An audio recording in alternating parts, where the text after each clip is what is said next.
Hello everyone and welcome to House, the Shared Living podcast. This is episode 9 in our 6th season and we are back again for another week of the latest news, views and insights from the rented shared living sectors. We cover PBSA, BTR, co-living, university accommodation, HMO and rented living sectors. So if this is where you work, you are absolutely in the right place. So welcome. But first, I'm Deenie Lee from the Property Marketing Strategists. I'm Dan Smith from Resi Consultancy and VerbaFlow AI. And I'm Sarah Canning from the Property Marketing Strategists. First, a quick word from our headline sponsor. Housed is sponsored by Spotlight Boost on mystudenthalls.com. Use Spotlight Boost to stand out in search results and drive more leads to your properties. As always, we're really delighted that Dan and the team from My Student Halls have decided to be our headline sponsors once again. They are absolutely such a key part of the student accommodation marketing cycle and are great partners for us at Housed. Also, a huge thank you to Wash Station, Utopia and Howden, and we will be hearing more from them later. But first, before we get on with the show, I did have a big discussion when I was driving my children around with my 9-year-old son, Griff, when he was asking me whether we had any Housed merch. And I was like, no, of course I don't have any Housed merch. Why would I have any Housed merch? He was like, but you must have it. Like everyone would want it. And I was like, I don't think they'd want it. But he said, well, you must ask them. You've got to do a poll. So this is me doing a poll and appeasing my children that I have listened to them. What house merch would we want and what would we need? Well, it's actually quite timely because we have been discussing this in relation to UK Reef. Should we give away merch? And if we did, what would people want? You know, what do people like from conferences? You know, what's used? Because we wouldn't want to encourage waste. We'd want it to be useful. I don't know. What do I use when I go to conferences? I love a tote bag, I must say. And I can't really think of anything massively useful and interesting that I've received in the past. I'd love to give away headphones. That would be quite useful. Unless you're spending a fortune, you tend to end up with a load of tat. I think that's the issue. Like, you know, admittedly, we have seen quite a lot of CEOs in hoodies relatively recently. So I think there's a chance that hoodies would go down relatively well. But again, it's cost, isn't it? You know, you could do your stress balls and your pens and this, that and the other. Good question. We need a real think about that. Let's do a poll.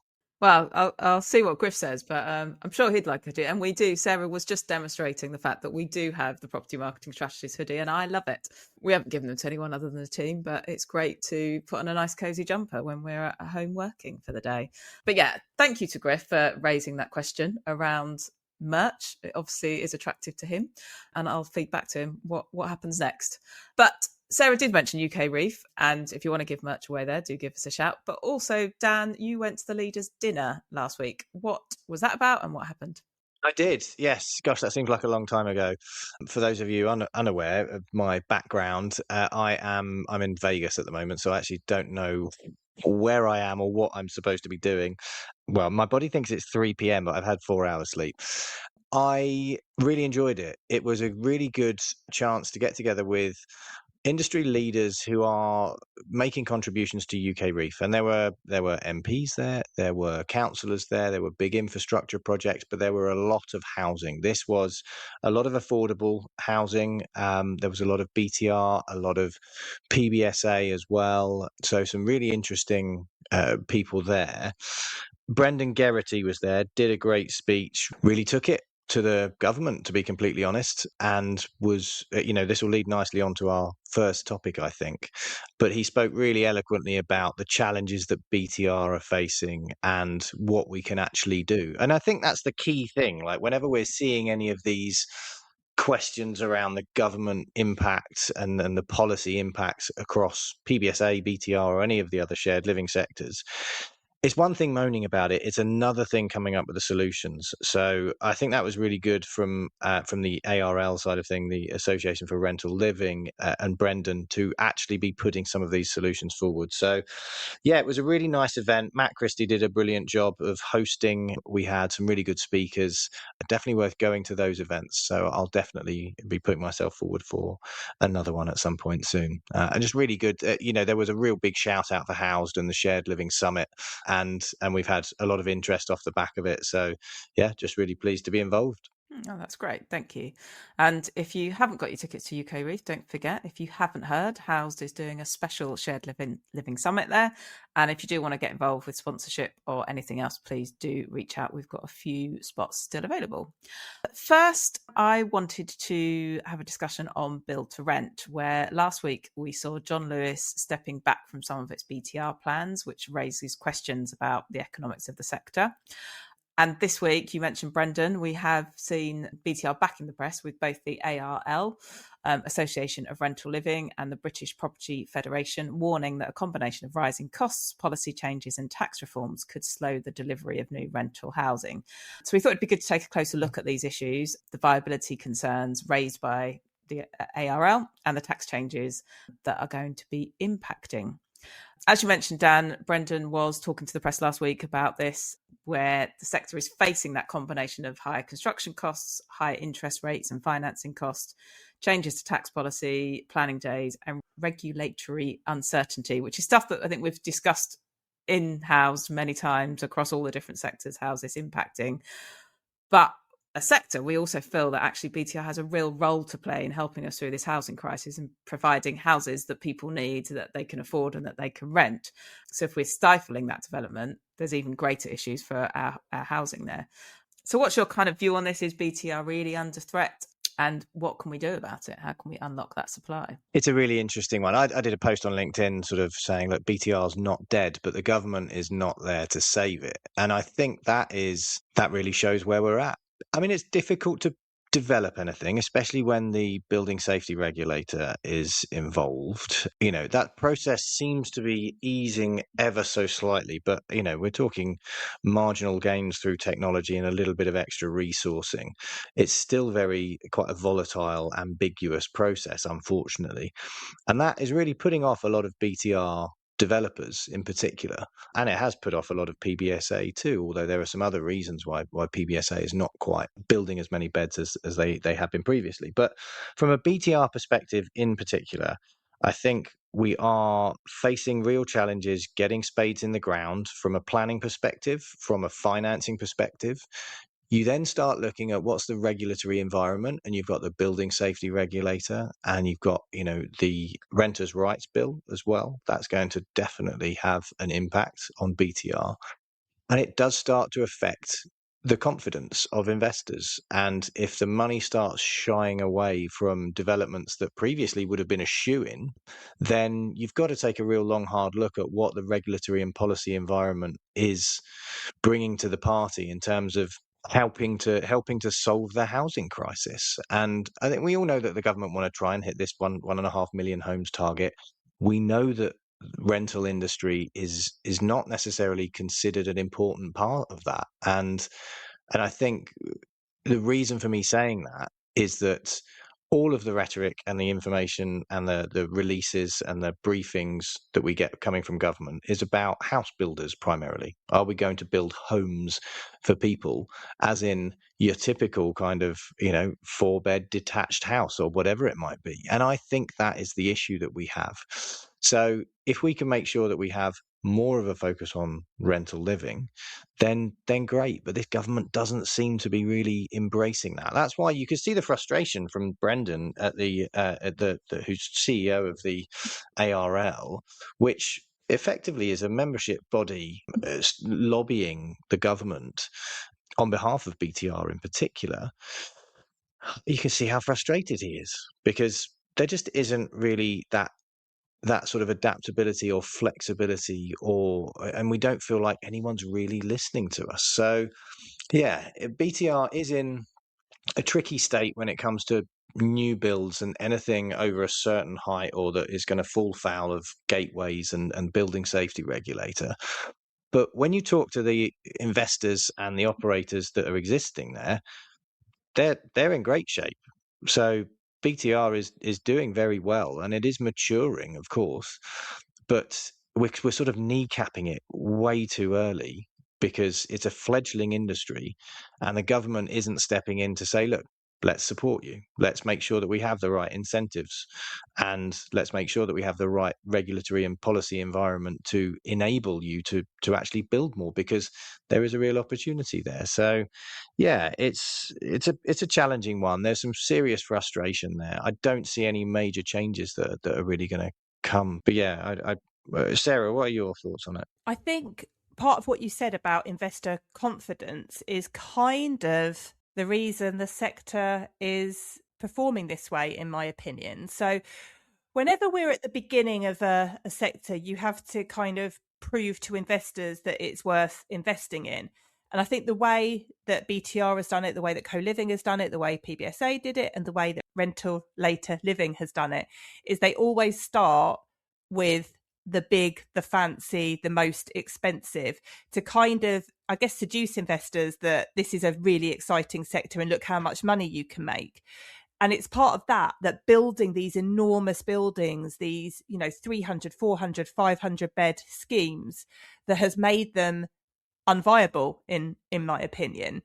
And we haven't let the sector mature enough to kind of build out those more urban BTR sites, the smaller scale ones, maybe 100 bed BTR, that falls under the height restriction of the Building Safety Act. Maybe there's a lot of people that could live in homes in other areas other than city centres, and not every building has to be a skyscraper and have a running track on the roof or a sky bar.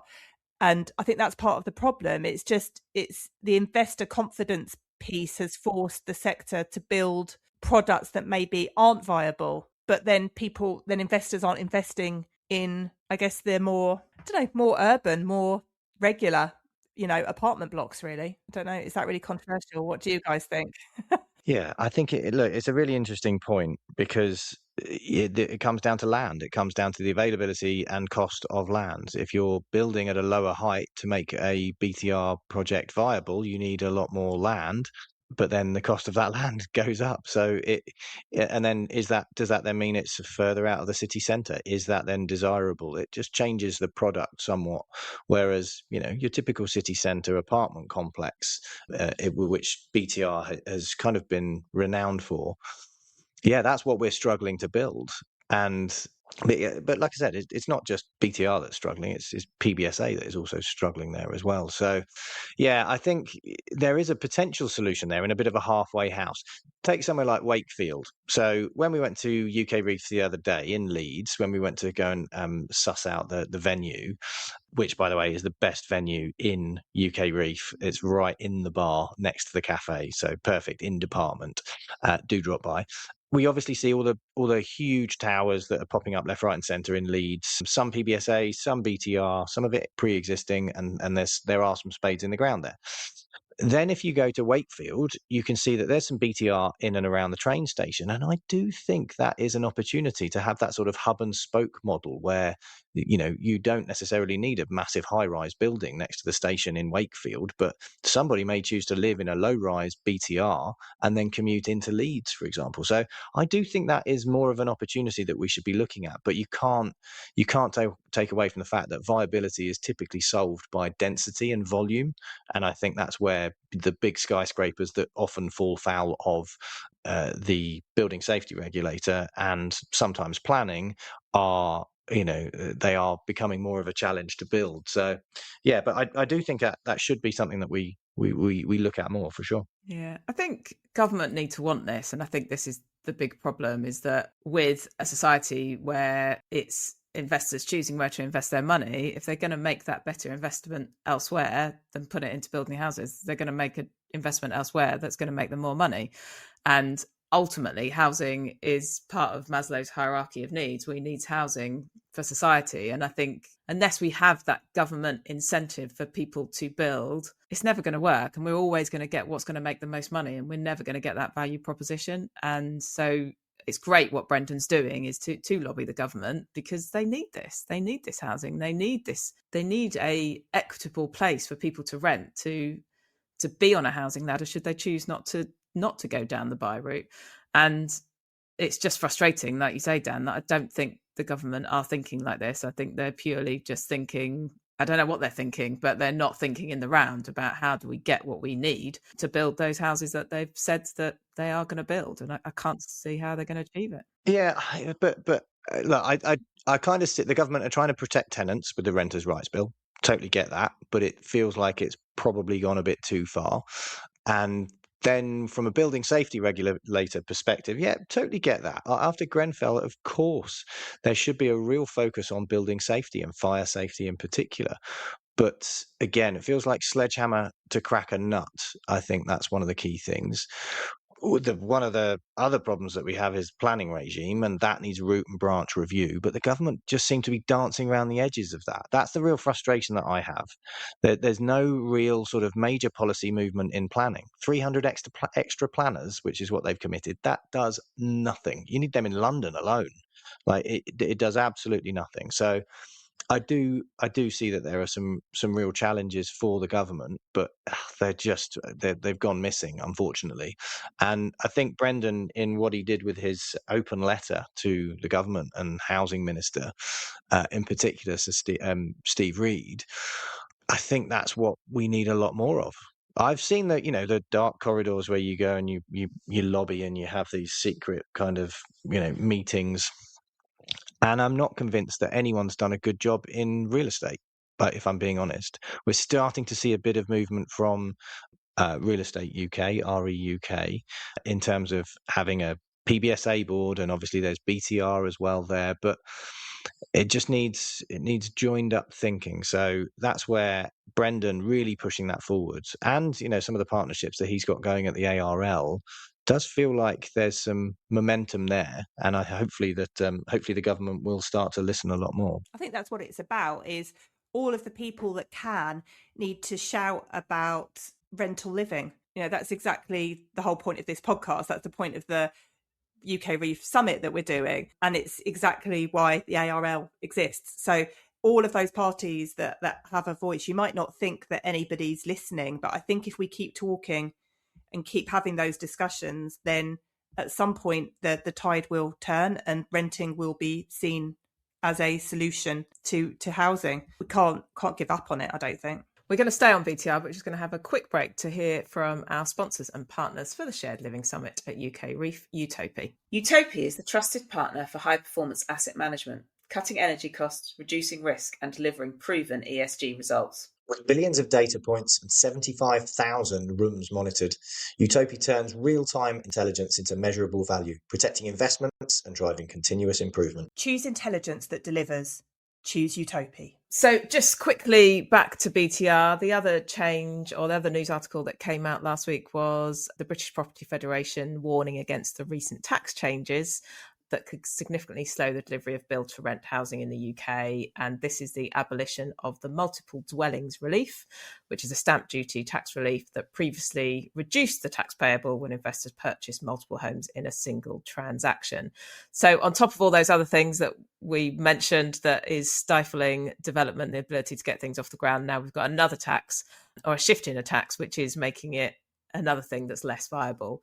How much more can the sector take? And what can we do to encourage that development of build to rent amongst the landscape that we're in? I think it's probably more of what we were saying before the break, really. I don't know, the people that are making these decisions, do they really understand the impact of rental living? Do they really understand how that is impacting it, along with the Renters' Rights Act, along with all of the EPC rules that landlords need to make? It's, there's so many changes, and it feels like they don't want renting, they don't want landlords. It doesn't feel like there's a lot going for it at the moment.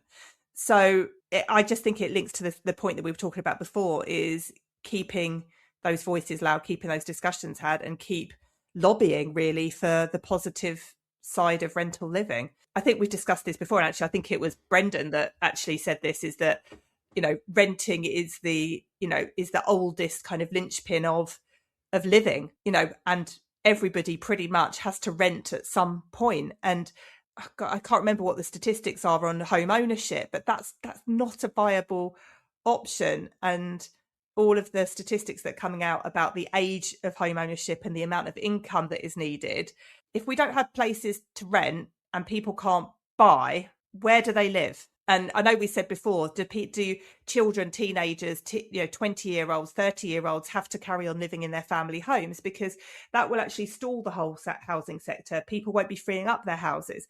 So the lack of rental opportunity impacts sales as well, which impacts stamp duty and all of the other taxes that come with home ownership. So it's just very, very poorly thought out. Yeah, I agree. It doesn't feel like we've got a government that is, or policy that's supporting the development of houses for people. And Dan, I totally agree with you. What you said earlier is that, yes, we need to have more renters' rights. Yes, we need to have safe buildings. None of that is done for the wrong reasons. That's all done for the right reasons. But we've still got to, when we've got a free market of house building, we've got to make it attractive and available for people to build, because we need those houses, because people need to live somewhere, and they need to live somewhere that they can afford and they can be comfortable in. And it's a linchpin of how we live in our society, being comfortable in our home. So it is frustrating that we're getting all these changes. And as you say, Sarah, I think it's great what the ARL doing in lobbying the government. As I've said a million times, we need more of that for PBSA, but we need to shout about the value and role that rental living has in our housing. I would say that I think house buying isn't going through a great time either. I read an article over the weekend of somebody that had bought a new build, and within 3 months of moving in, the same house on the same development is being advertised at £30,000 cheaper than these people bought it for. So when you've got that going on as well, then people aren't going to be so keen to buy. So it's just stalling the whole movement, the whole migration that so many industries are reliant on, really. That, if you think of how many people are connected to people moving, whether that's renting or whether that's buying, it feels massively impactful if people stop moving. Well, we'll see how Brendan gets on with his lobbying, and obviously watch that space closely. First, we'll have a quick break to hear from our sponsor. Wash Station proudly sponsor this episode of Housed. We provide best-in-class laundry solutions that complement your buildings. Wash Station. Smart, green, clean. Wash Station is a leader in managed laundry services and uses smart technology to deliver reliable, efficient laundry solutions that put customers first. A big thank you to Wash Station for continuing to support and sponsor the podcast. So last week, we also saw some new research from Save the Student on their National Student Accommodation Survey. It explores students' experience of renting during university and typically covers rent levels, living conditions, housing issues, and how students pay for accommodation. The survey highlighted some key themes, which included rising rents and growing financial pressures on students, housing quality complaints, damp and maintenance, students living further from campus to find affordable housing, which obviously we've talked about a lot on Housed, a perception among students that accommodation doesn't represent good value for money, and the financial strain causing some students to consider dropping out or rely more heavily on parents or part-time work. I don't think any of this was news to us. It's stuff that we're discussing consistently. And I guess the overall narrative pushed in the media coverage is that student housing costs and conditions are worsening and that rent is playing an increasing pressure on students' finances. But that has led us to have headlines of 1 in 3 students forced to rent without viewing survey finds. Sarah, I'm going to come to you because I know you feel quite strongly about this. So what do you feel all about that? And what is those kind of headlines doing for the sector? Firstly, I think any insight is wonderful. So I absolutely support people asking residents, tenants, students how they're living to be very positive. What I don't find very positive or helpful, and I don't think this is the fault of Save Our Student, I think it's the fault of media outlets, is these scaremongering headlines. So it was the intermediary that led with 1 in 3 students forced to rent without viewing survey finds. For a start, the survey was only 1,149 responses. So it's quite a small sample, not insignificant, but it becomes very, very hard to segment data when you're only working off the basis of 1,149 responses across the UK. Because, 1 in 3, they could be international students. I'd say that they therefore weren't forced into not viewing. They probably couldn't view because they weren't in the country at the time. And so I think that's quite misleading as well. I think we also have identified that Save the Student their objective is to increase maintenance loans, which obviously we are very supportive of as well. So any data that they can use to push that agenda, I think we're very much supportive of.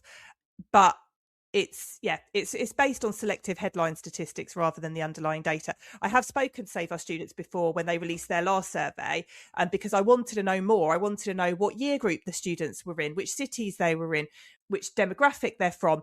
But like I said, when you start, I guess, targeting it in forensically on 1,149 responses, the segmentation of the data becomes a little bit meaningless. I remember a similar thing last year. Really negative headlines. Aren't landlords awful? Students can't afford anything. And don't get me wrong, there is an affordability crisis. We are struggling to provide affordable accommodation, but the accommodation that we're providing, especially in PBSA or BTR and co-living, and for the sort of more institutional HMO guys, is excellent for the most part. And I think that's where, if you tar everyone with the same brush with moldy rooms and rogue landlords and things, then it just seems like there's absolutely no good options out there. There are some brilliant options for student accommodation out there in the UK at the moment, whether that's HMO, PBSA, co-living, or BTR, or whatever else. So I think part of me read this and was just like, almost like I heard it before, and it just felt a bit too negative. But equally, that wasn't necessarily their fault. It's the way that it then gets written about, and obviously most media outlets are looking for the most sensationalist headline that they can get. So yeah, it's just I think for all the negatives that we see around affordability, there are so many positives in other areas for sure. And I think it comes down to what we're always saying, is that the PBSA sector has to start taking control of its own destiny, and all of this does impact its reputation in the market. And they do need to start being on the front foot about what an amazing experience they can offer students, what they offer in terms of PBSA. I mean, I went to my children's school last week to deliver an employability session on marketing, and I didn't have a lot of time, but I did do a little chat around kind of university apprenticeships and going away to study at university. And so there were so few people that put their hand up to think about going to university or to think about going away to studying. And that's really damaging for universities, and that's really damaging for young people, and it's really damaging for PBSA to not have that kind of ambition to go off and do something and live away in a different city. And I think we do need to work together. We do need to start thinking about, actually, not all accommodation is bad, not all student experiences are bad, and we can take better control of that. But like you say, Dan, I think negative headlines they're more sensationalist, and they're better clickbait.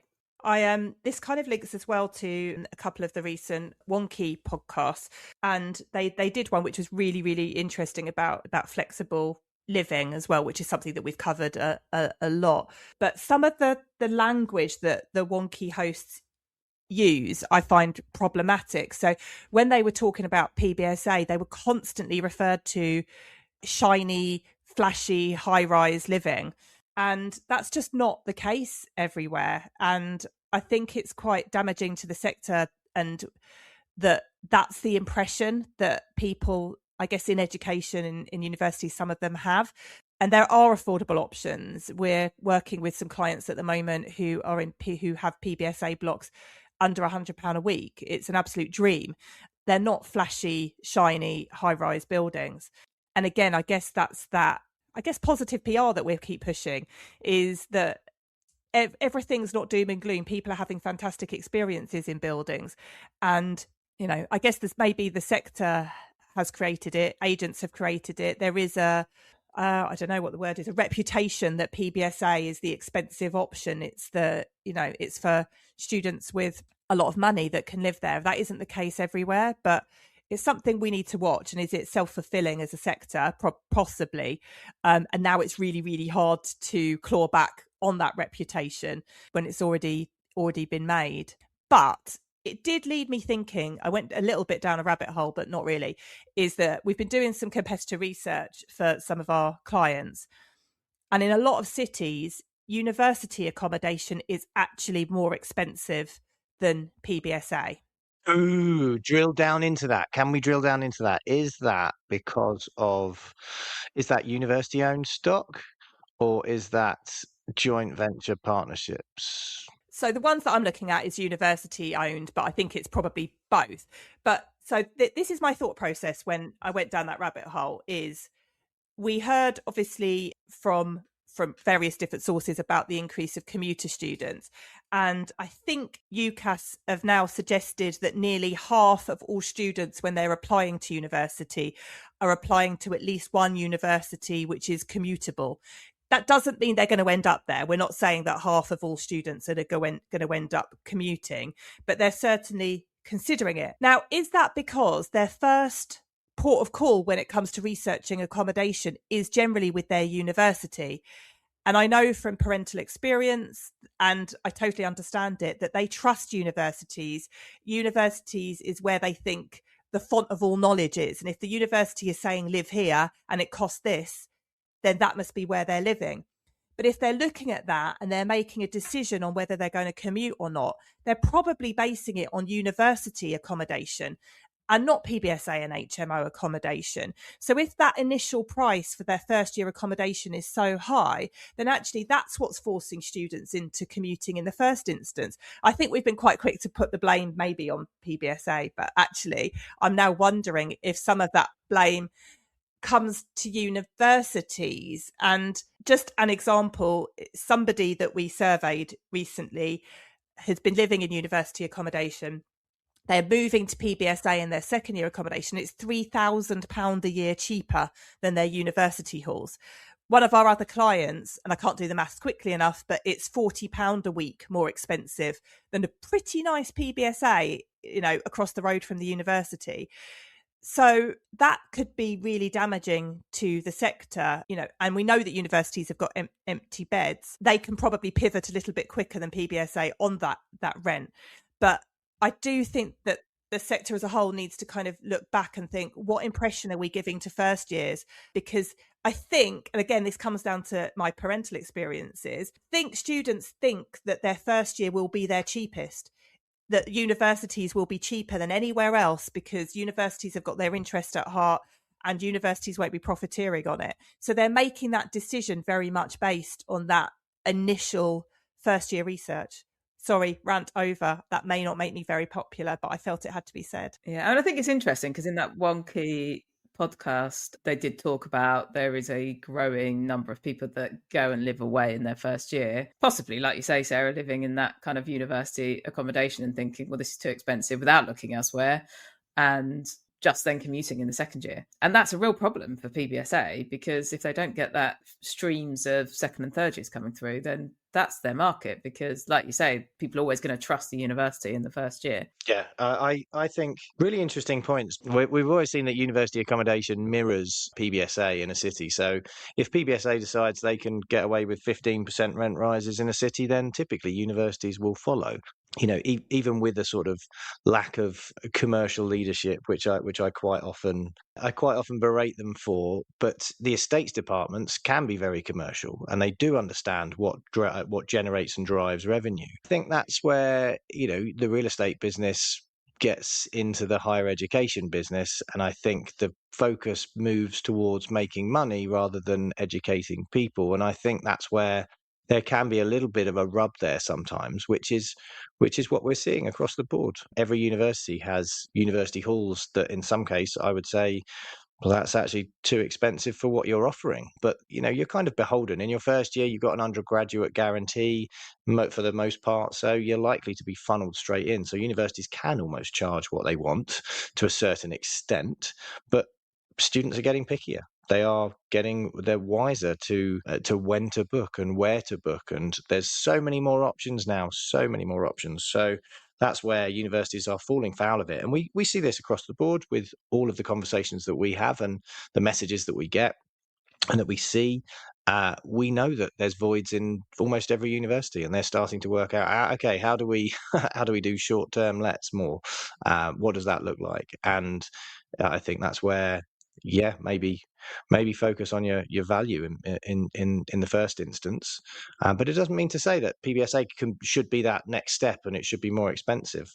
I think there's a role to play for every type of student accommodation, depending on your budget and what you're looking for in terms of the experience. Yeah, I will add, I don't think that PBSA is completely innocent in the rate of universities. As you say, Dan, I think universities have seen what PBSA are charging and think, well, if they can get away with it, why can't we? So the whole sector has pushed everything up, but we need to start now levelling that out where we can so that we do make it attractive for people still go to university. We'll just go now to a quick break from our sponsor. Howden is the 5th largest employee-owned business in the UK and one of the largest insurance groups globally. With over 60 years' experience, Howden's specialist education division delivers tailored insurance, risk management and wellbeing solutions for the education sector. They're the trusted partner of nearly 1,000 schools, colleges, universities and student accommodation providers across the UK. Howden helps owners and operators protect what matters most, and so they are the perfect sponsors for Housed. Thank you for coming on board for Season 6.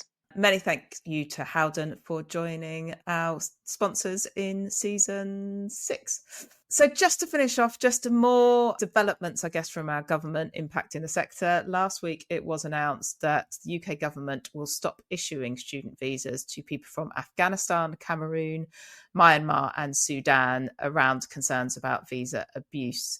The Home Office says that people from these countries are more likely to claim asylum after arrival on a student visa. So that's more, I guess, bad press internationally about the environment that international students are coming to in the UK. For international recruitment, that's not necessarily a great message from a welcoming UK, which is what we need. We do need to welcome international students to prop up our system. But we, as always, will keep you updated with new developments across the government, PBSA, BTR, and shared living across the sector. But thank you so much for listening, and we will be back next week for more news, views and insights. We do appreciate all your messages and feedback. Do keep it coming, and of course let us know what you want us to discuss. And if you're feeling super kind and generous, we would love some more reviews. So wherever you listen, please do pop in a review about the podcast. We will appreciate it. Thank you very much.